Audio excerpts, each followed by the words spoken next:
আপা জলটা খেয়ে নাও। খাও মা, খাও মা। কি হয়েছে আপা?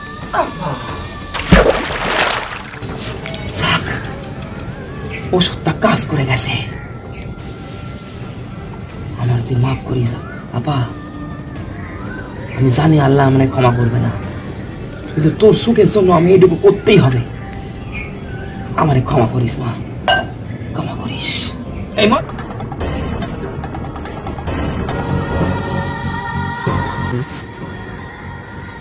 ওই তো ওখানে জানলা রয়েছে, ওই জানলা দিয়ে আমাকে পালাতে হবে।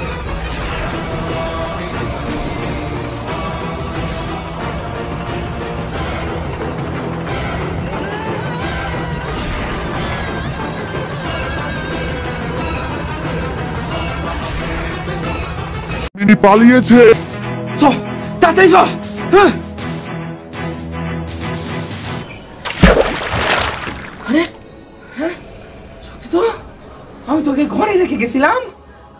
এ আল্লাহ, আমি কি দেখতেছি? হ্যাঁ রুক্মিণী, এবার আমি বুঝতে পারছি।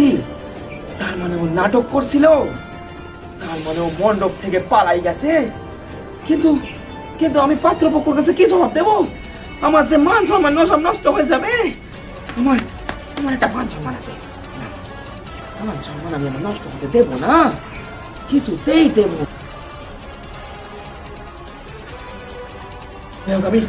আমি রুক্মিণীকে খুঁজে পা। এটা তো রুক্মিণীর ফোন, ফোনটা নিয়ে এসে তো ভুলে গেছে।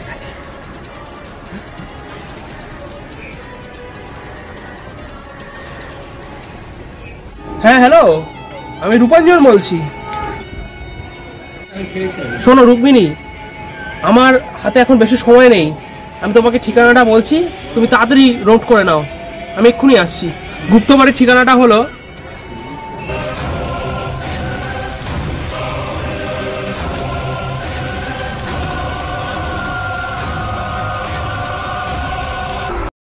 তুমি কথা বলছো না কেন?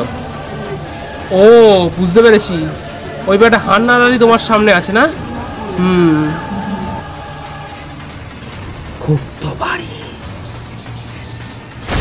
বাড়ি আমি আইতাছি তছনছ করতে।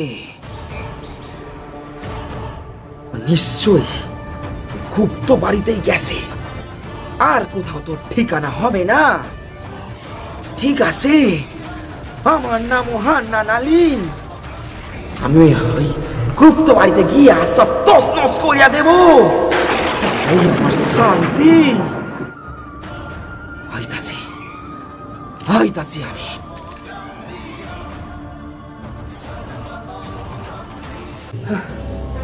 লাইফটা কেমন হয়ে গেল। আমি আমার আসল পরিচয় খুঁজে পাওয়ার জন্য কোথাও যেতেও পারছি না, কারণ ওজিস্বিনী ম্যাম আমাকে 2 বছর আগে বাঁচিয়েছিল। তারপরে ওজিস্বিনী ম্যাম এত বড় একজন বিজনেসম্যানের মেয়ে, তার রেস্টুরেন্টের দায়িত্ব এখন আমার। আমি এত দায়িত্ব ফেলে কি করে যাব? কিন্তু আমি যদি শুধু দায়িত্বর কথাই চিন্তা করি, তাহলে তো আমি আমার আসল পরিচয় কোনো দিনই খুঁজে পাবো না। কিন্তু আমি এত বড় বিশ্বাসঘাতকতা কিভাবে করব? আমি ওজিস্বিনী ম্যাম ও তার বিজনেসের এত বড় দায়িত্ব ছেড়ে আমি কি করে নিজের পরিচয় খুঁজতে বেরোবো? না, আমাকে আর এত কিছু ভাবলে হবে না।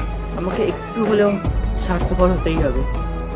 আমাকে আমার আসল পরিচয় খুঁজে পাওয়ার জন্য সমস্ত দায়িত্ব কর্তব্য ছেড়ে আমাকে যেতে হবে আমার আসল পরিচয় খুঁজতে।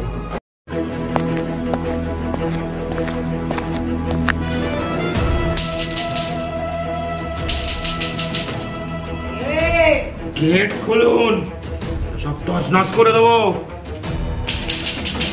কে কে ডাকা দিচ্ছে?